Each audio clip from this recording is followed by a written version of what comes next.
New York is not the first city that comes to mind as being at risk for dangerous earthquakes. But just a few miles below the New York City area lay several earthquake faults. 125 years ago, the New York area was hit by an earthquake. The largest earthquake that we know of historically in New York City is the 1884 earthquake, roughly magnitude 5. August 10, 1884, an earthquake rumbled up from underneath the Atlantic Ocean. The epicenter of the quake was 17 miles south of City Hall off the coast of Rockaway Beach. We're here on the Coney Island beach, on the fringes of New York City. We see on the horizon another peninsula. That's called Rockaway. And Rockaway is the closest point to where the earthquake occurred in 1884. And it shook not only the beach here, but all of New York City. 10 o'clock in the morning, unprepared citizens across the city were shocked to find themselves grabbing for walls, calming startled carriage horses, and ducking from falling bricks as the whole city shook.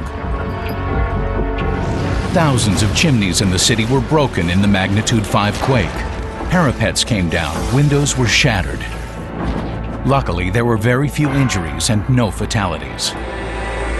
The earthquake created ripples on the surface of the Connecticut River 100 miles away. The East Coast from New York south to Maryland and north to Vermont was rocked by seismic waves, an area covering roughly 70,000 square miles. In fact, in terms of seismic hazard, New York City is the fourth most at-risk city in the country, following San Francisco, Los Angeles, and Seattle. People sometimes confuse seismic hazard with seismic risk, but they are not the same. Because risk is really not only defined by the natural hazard. There are two more ingredients that go into risk. Hazard is one. The other is the value of the assets that are exposed to that hazard. And there is plenty of valuable assets concentrated in the New York City metropolitan area. The third ingredient is the vulnerability, or what is sometimes called fragility of those assets with respect to the hazard, meaning seismic shaking and other seismic hazards. In this area, roughly every 100 to 150 years, a magnitude 5 occurs. Magnitude 6 is in the order of 1,000 years. Magnitude 7 are almost beyond imagination, but they can unfortunately occur. Seismologists use a numerical scale known as the Richter scale to quantify the power of earthquakes. Charles Richter and Benno Gutenberg determined the magnitude of an earthquake could be calculated based upon the amplitude of seismic waves recorded by seismographs. Each whole number increase in magnitude represents a tenfold increase in measured amplitude. In other words, a 5.0 magnitude earthquake is about 10 times the amplitude of a 4.0. Since 1737, at least 6 earthquakes of magnitude 5.1 or higher have struck New York State. The 1737 quake was also centered near New York City. But New York is not alone. One of the earliest recorded events took place over 250 years ago in Massachusetts. An earthquake estimated to be magnitude 6.0 to 6.3. For the northeastern part of the United States, the earthquake that really defines what we think the earthquake hazard is the 1755 Cape Ann earthquake. We think it was centered just east of Cape Ann, Massachusetts. That earthquake did major damage in Boston, in Portsmouth, New Hampshire, Portland, Maine. It was felt up to Halifax, Nova Scotia, felt down as far south as Winyaw, South Carolina. The estimates are about 1/3 of the chimneys in Boston were damaged or destroyed by that earthquake. If that earthquake were centered near New York City, it would be even worse. Other East Coast and Midwestern cities have been devastated by killer quakes. There are clusters of earthquakes in the Carolinas, South Carolina, North Carolina, around Charleston in particular. On August 31st, 1886, just 2 years after the 1884 earthquake in New York City, a massive earthquake ripped through the coastal city of Charleston, South Carolina.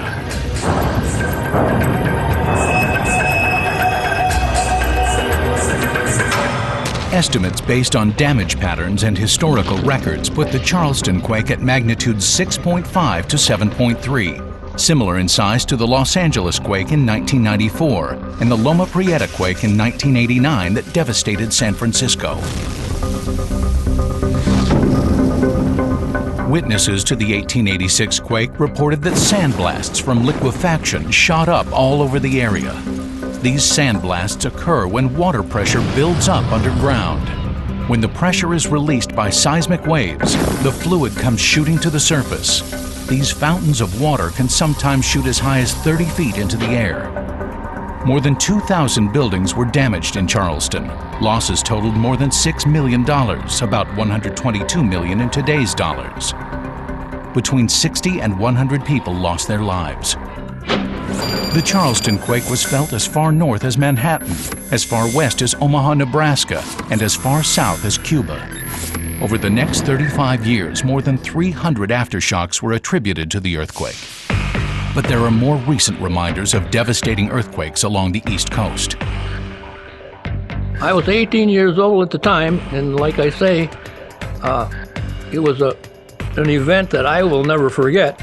Just after midnight on a July night in 1944, a magnitude 5.9 earthquake erupted in the sleepy town of Massena, New York. It was the first major earthquake that this area had experienced. We had gone out to celebrate our graduation. There was a few of us that went out to the local bar and had a few beers. And about 12 o'clock, we closed the place down. Then we decided we'd better get home. It was a very, very quiet night. You could hear a pin drop. I stepped in the door, put my foot on the first step, and bang, the earthquake hit. I woke up feeling as if there was a freight train going very fast past the door of my room, and the bed was shaking. I could hear dishes rattling. Just like that somebody picked you up and shook you. I think every other person on the street was out in the middle of the street in their pajamas and robes. The earthquake ripped through Massena and across the border into neighboring Cornwall, Ontario. The fault runs from the northwest to the southeast across the river and through the towns of Cornwall and Massena. The next day, I think the full force of what had happened hit. People were wandering around the town like zombies. A school building came down and many chimneys were damaged. Brick walls were broken by that earthquake. The two small towns of Massena and Cornwall suffered more than $2 million in property damage, about $50 million in today's dollars. 90% of the brick chimneys were destroyed, and brick masonry and concrete structures suffered severe damage. Plumbing and house foundations were ruined. Large cracks formed in the ground in nearby Hogansburg, New York. Property damage in Cornwall, Ontario was especially bad. They seem to use, for some reason, a lot of brick and mortar over in the Canadian side. We have brick houses in Massena, but nothing like they do over in Cornwall. The Massena earthquake has been closely studied by East Coast seismologists and others as an example of the kind of damage a smaller earthquake can do in an area of mainly brick and masonry buildings. The Massena earthquake was interesting because it showed what an earthquake that is not quite 6 can do to the type of construction that we still have a lot of around in New York City. Oh, I think in a metropolitan, heavily populated area, it would probably be a real disaster. One of those kinds of earthquakes centered right near one of our major metropolitan areas, like Boston or New York, would cause significant damage. The 1944 quake did no damage in New York City, Next time, the city might not be so lucky. Everybody thinks of Manhattan and the skylines and the business district. Well, New York City is a big collection of small towns.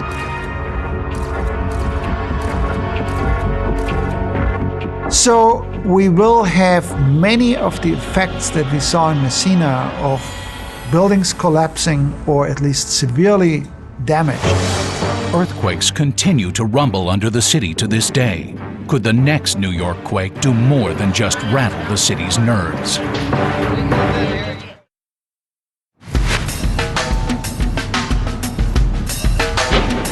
In recent years, earthquakes have continued to shake buildings right underneath Manhattan's streets and sidewalks. Just 1 month after the World Trade Center attack in 2001, a magnitude 2.6 earthquake centered right at 55th Street and 8th Avenue rumbled up from the earth. City officials were initially concerned there had been another terrorist attack. Mayor Giuliani was very concerned that an explosion had gone off somewhere in the sewer system in New York City. Well, they couldn't find, of course, where that explosion was going on because the earthquake occurred 5 miles beneath the city, near Central Park, actually. We had an earthquake back in January, very similar kind of thing. Made noise, shook a little in certain places, not in others. People probably reacted more to this one because of the events of September 11 and then the things since then. These mini-quakes are nature's way of reminding us that if the big one comes rumbling up through the earth and rips apart one of the largest cities in the world, the death and destruction could be enormous. The earthquake history of New York and the rest of the East Coast could have been very different. The metropolitan area has a geological history that is as diverse as the city itself. New York City has one of the most interesting geologies, from very, very old to the very, very recent. Scientists have learned a great deal more about this ancient geology from a relatively new field of study, plate tectonics. We learned in the second half of the 20th century that the way the Earth works is basically by way of the theory of plate tectonics. Plate tectonics is the geological theory that there is a layer of plates or rock covering the globe that is in a slow but constant drift across the surface of the Earth. In other words, the surface of the Earth is not fixed, but is in constant motion, like slow-moving bumper cars that periodically collide with one another. These plates generally extend out and under the sea around the world's land masses. The North American plate extends roughly from the western edge of the United States all the way east to the middle of the North Atlantic Ocean floor. So most earthquakes occur at plate boundaries where the plates rub against each other. An earthquake is a sudden slip of the two sides across a fault. So the rock makes a movement suddenly and releases stress. This rubbing at the western edge of the North American plate where it meets the Pacific plate has resulted in a long history of devastating earthquakes.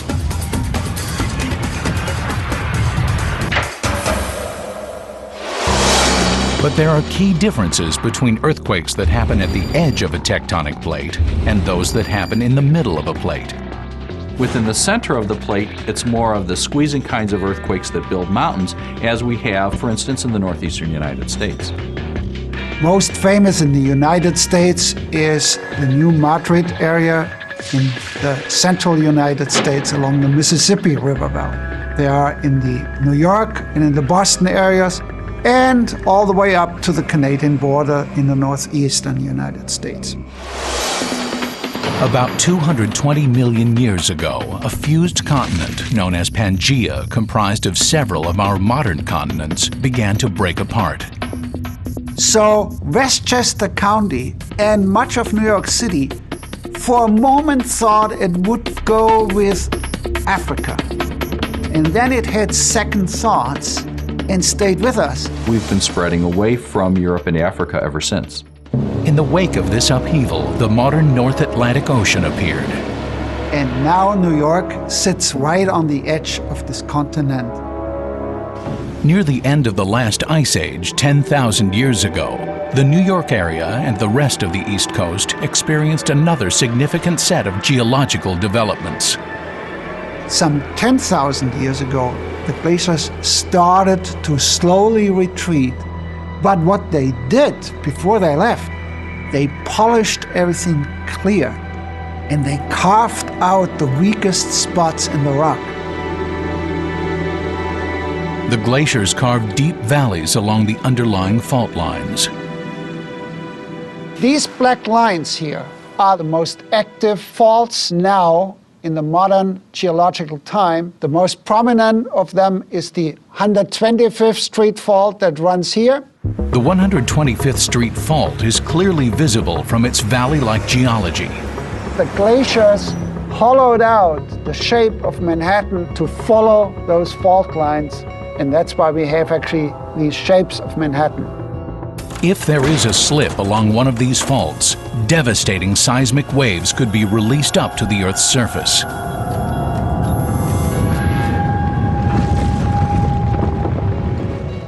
A seismic wave is very much like when you drop a rock into the pond and you see the ripples going out. The first seismic wave initially stretches and squeezes the rock. The other seismic wave is the shear wave that bends the rock sideways.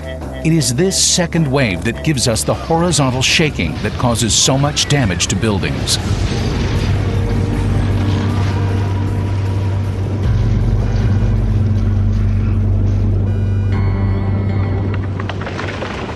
Seismic waves on the East Coast travel farther than they do on the West Coast.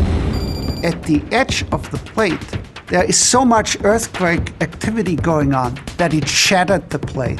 So it's a little bit like your windshield that has a lot of cracks in it because someone threw a stone in it. And there's still light coming through, but you can't see through very clearly. The same thing with the seismic waves, where those plates are broken by prior earthquakes. The seismic waves go sort of through, but it's not very clear. In the middle of the North American plate, where the rock is clear or less shattered from previous quakes, the seismic waves can propagate without being diminished. This is very much the situation with New York City's geology. It turns out that the waves propagate more efficiently and cause more damage for a given size earthquake than the equivalent of magnitude earthquake in a plate boundary region.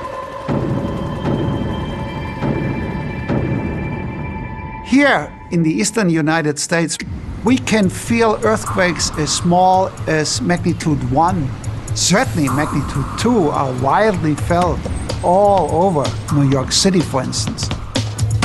Californians have no clue that there was a magnitude 2 earthquake. So if a 3.5 or 4 occurs here on the East Coast, everybody is up in arms.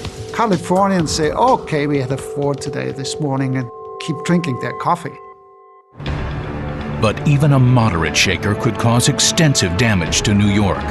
What can the city and its more than 20 million inhabitants do to safeguard themselves from another earthquake emergency? Next on Mega Disasters.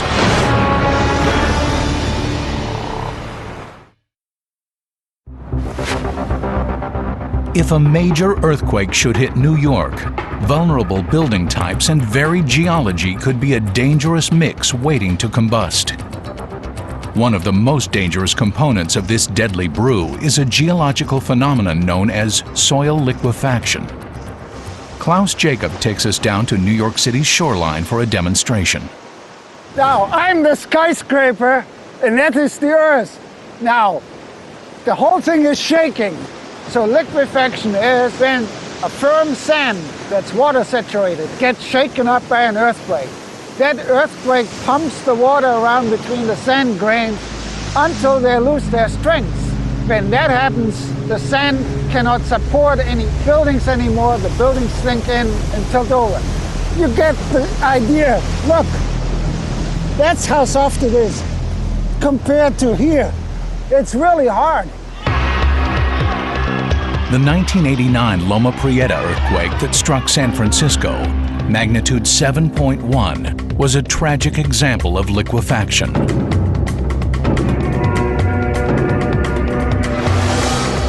Before 1906, there was no marina district in San Francisco. After the 1906 quake, a swampy area downtown was filled in with debris from the earthquake and covered over with dirt. Houses were built, and the area became a popular neighborhood. 83 years later, when the next major earthquake hit, the loose soil caused tremendous damage in the district.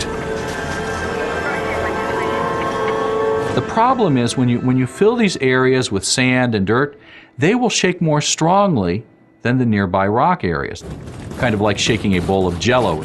Liquefaction could severely harm similar landfill areas in New York City.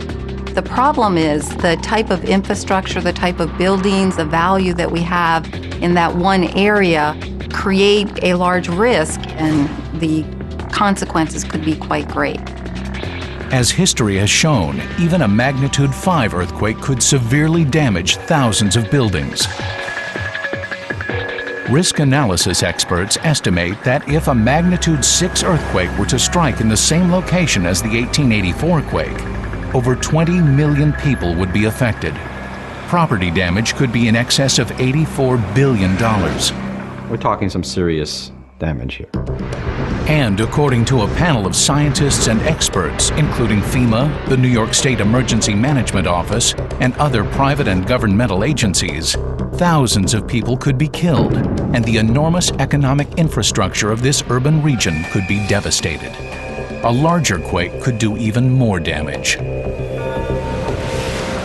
We estimate that in a worst-case scenario, something like a 7 magnitude earthquake, over 30 million people will be impacted by the event. According to the report, an even larger magnitude 7 quake that hits New York in the same location as the 1884 earthquake could kill more than 6,000 people. 13,000 more could be injured. Why would a magnitude 7 quake cause so much death and destruction? The answer has much to do with how cities such as New York have been constructed. There are many of the old unreinforced masonry buildings, what we call brownstones, that are mostly built at the late 19th century and the early 20th century, when New York City and Brooklyn and parts of Queens were in rapid expansion. It's a very, very vulnerable building type that is very dangerous to the people that live in it during an earthquake. But before one can consider the terrible destruction above ground, there is the specter of what lies beneath New York City's pavement to investigate. A major metropolis like New York requires an incredibly complex underground infrastructure. There's a whole world underground. Power lines, water lines, gas lines are always susceptible to ground shaking from a major earthquake. There are also sanitation canals that carry away wastewater and steam pipes delivering heat to large buildings.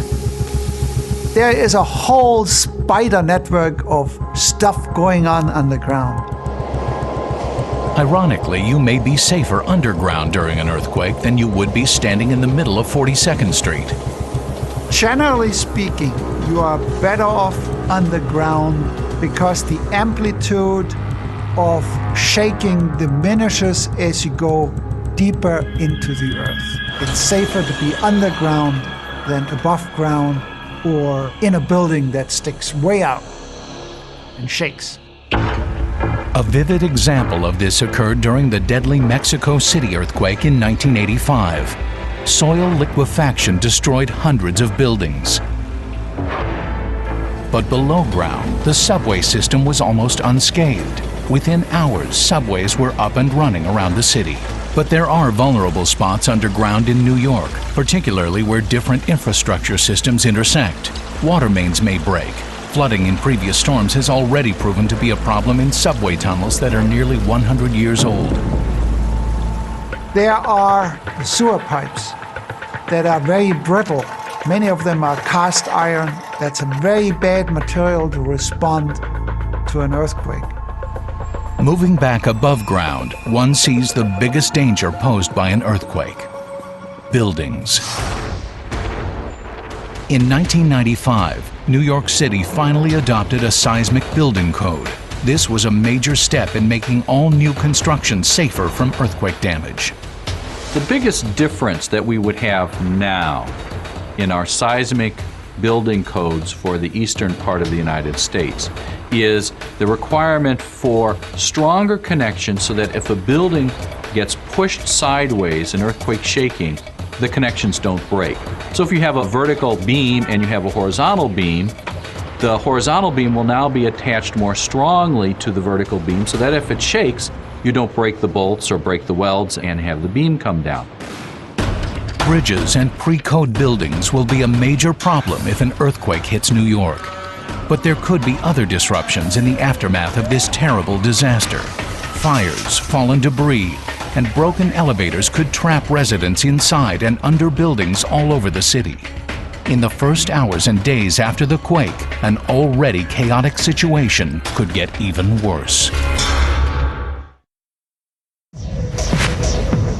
A major challenge for older cities on the East Coast in terms of earthquakes is bringing building codes up to date.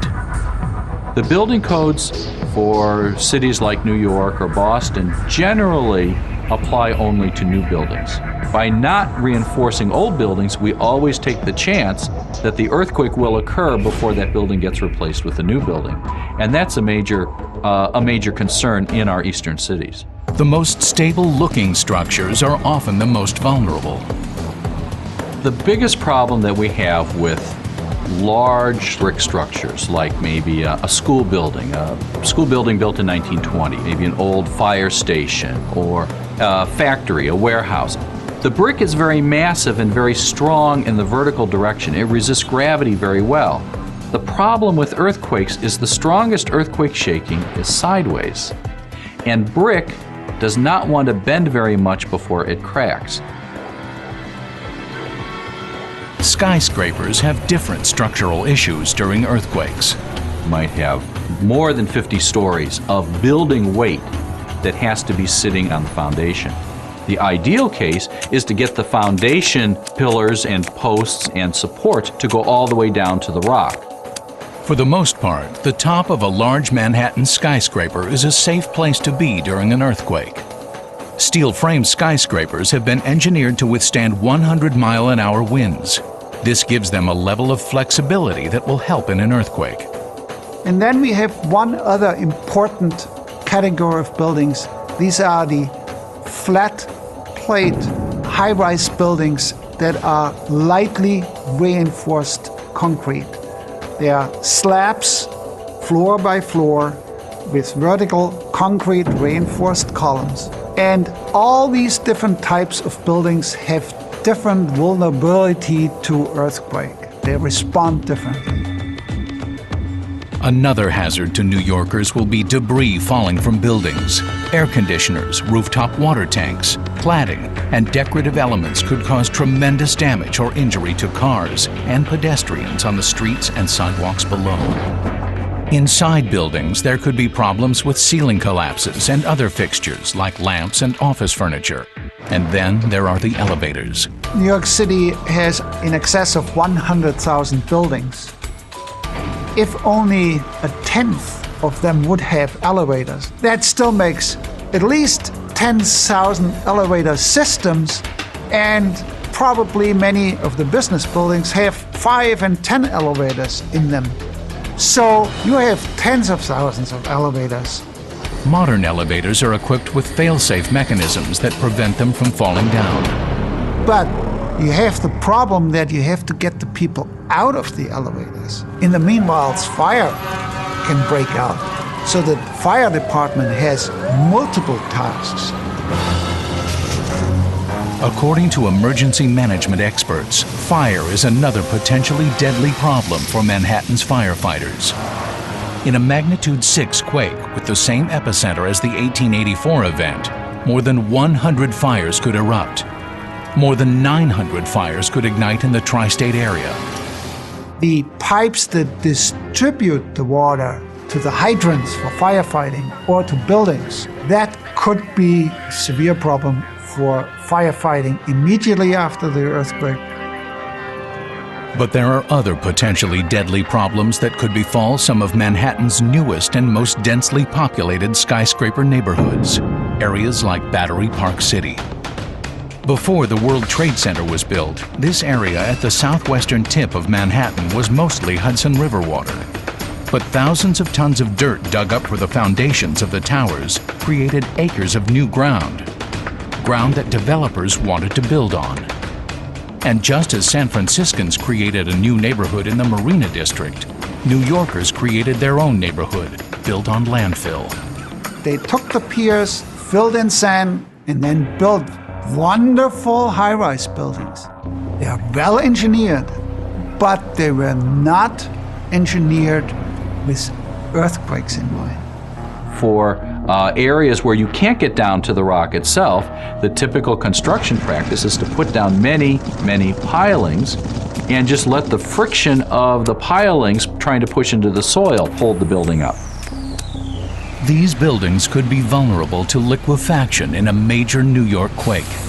That's exactly the kind of material we have in Battery Park City and other places in New York City. So now we have a situation where we have very beautiful buildings, very expensive buildings, both residential and business buildings, in an area that will have amplified shaking. Liquefaction disasters have happened before in other urban earthquakes. Niigata, Japan. A 6.5 magnitude earthquake shook the earth under this port city on June 16, 1964. The Kawagishi-cho apartment buildings keeled over on their sides like giant ships in the soft mud created by the seismic waves. Occupants of the buildings literally walked out of their windows and down to the ground below. But it's not just buildings that could collapse. There are other hazards, such as bridges and elevated train stations. Well, we saw bridges break in earthquakes in California. These are presumably solid bridges, but we've seen them break.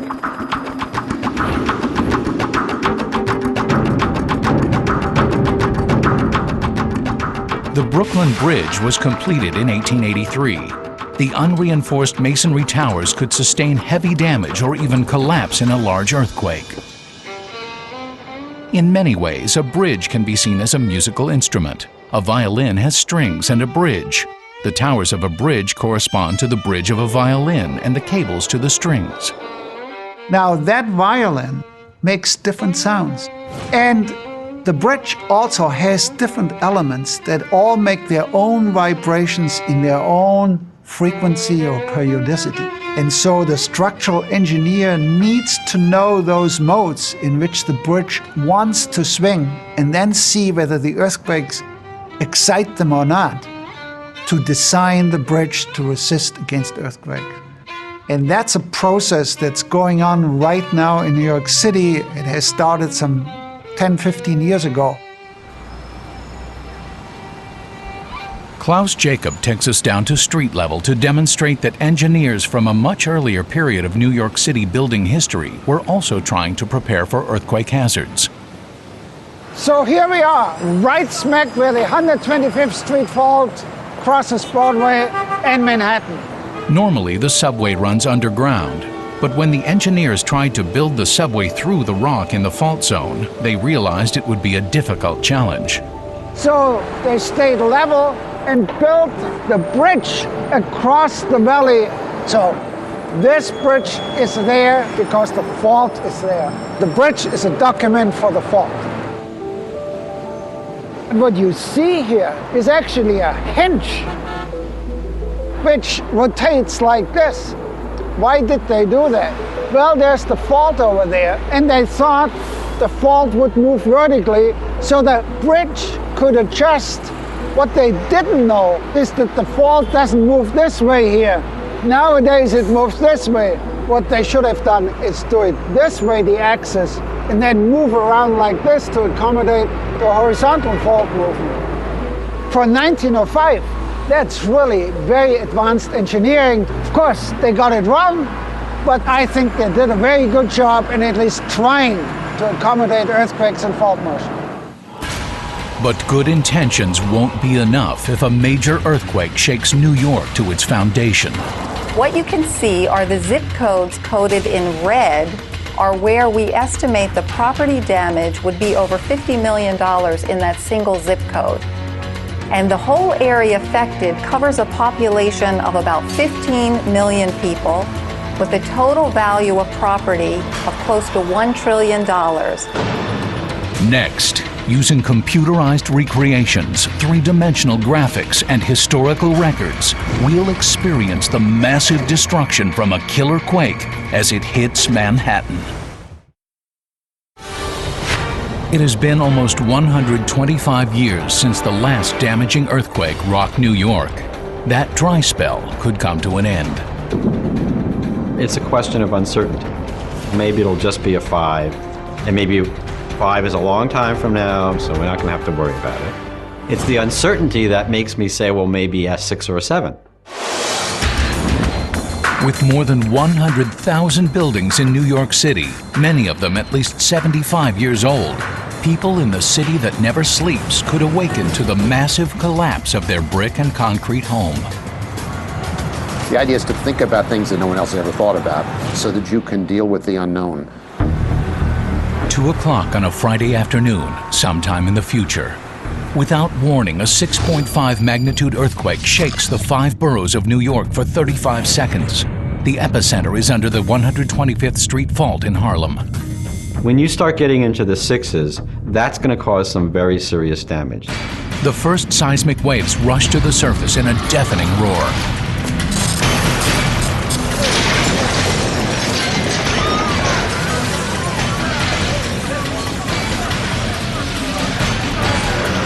In Harlem, within the first 5 seconds, the elevated train tracks at 125th Street strain to bend with the intense shaking.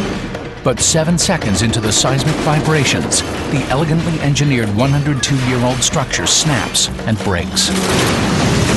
10 seconds later, the Midtown skyline sways and shudders from the intense shaking as the sheer waves continue to rip the ground sideways. Skyscrapers shimmy as powerful seismic waves pulse across the earth. Power goes out.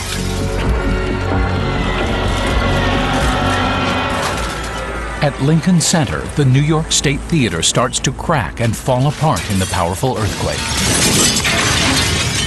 The Empire State Building shudders back and forth, but its unique structural integrity keeps it upright. It is concrete that is steel reinforced. So it's not a bad design, really, for the earthquake situation. For many of the brick buildings surrounding it, it's a different story.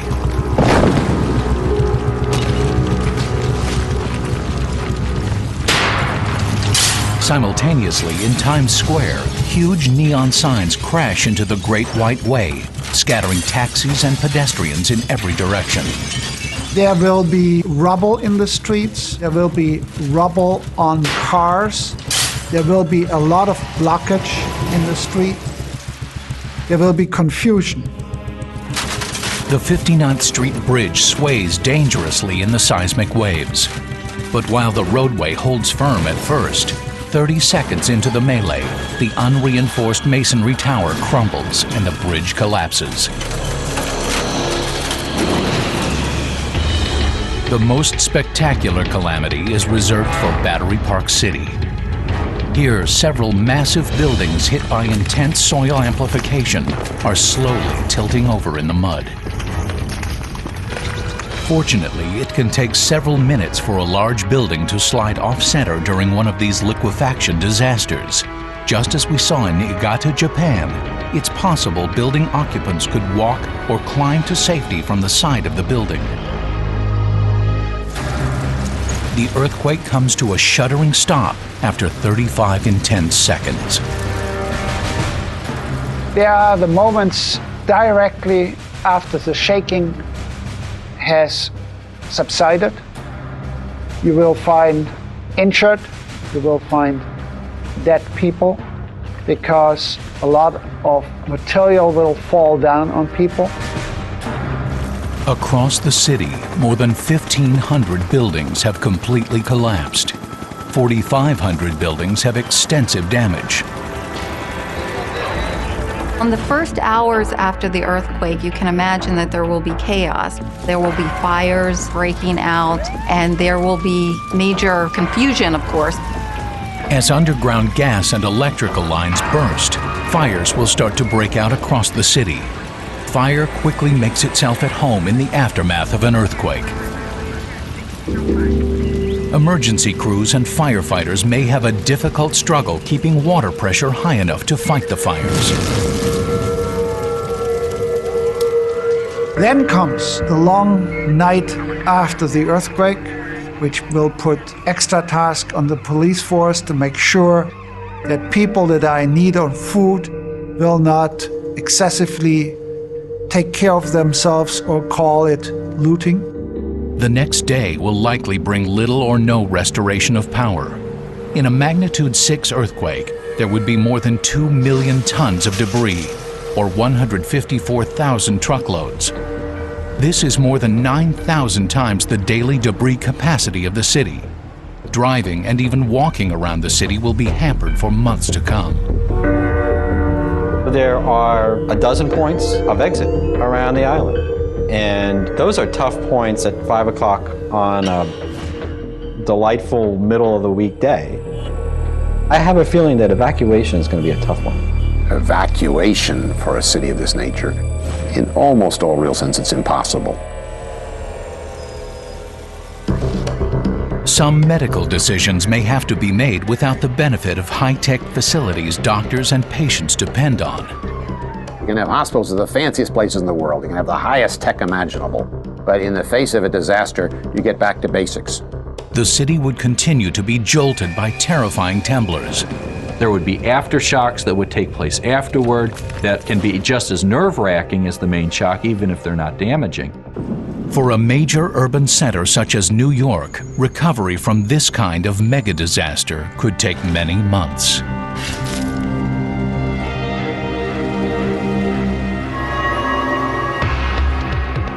We estimate that the amount of property damage in a major earthquake would be in the order of $250 billion of property damage. But of course, you have to add to that the damage to business interruption, so that the total economic disruption in dollar terms is likely to be at least $500 billion.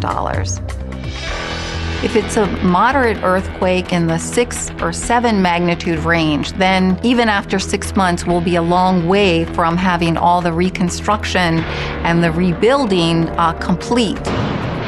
Right now, this worst-case scenario is only fiction. Hopefully, increased public awareness and the stronger building codes will outpace the next occurrence of a major quake in the city. One of the things I am feeling ever better about as a seismologist working in the northeastern part of the country is that the awareness of earthquakes is growing. We think about preparedness. We have more seismic provisions in our building codes. There are more and more schools that are doing earthquake drills as well as fire drills. So we're gradually becoming more aware and more planned for how we would deal with an earthquake if it were to occur. The problem is, of course, most people in the northeastern United States, most people in New York, most people in Philadelphia, most people in Boston don't think that they will ever face a damaging earthquake. And that is just a fallacy that we could be proven wrong on someday.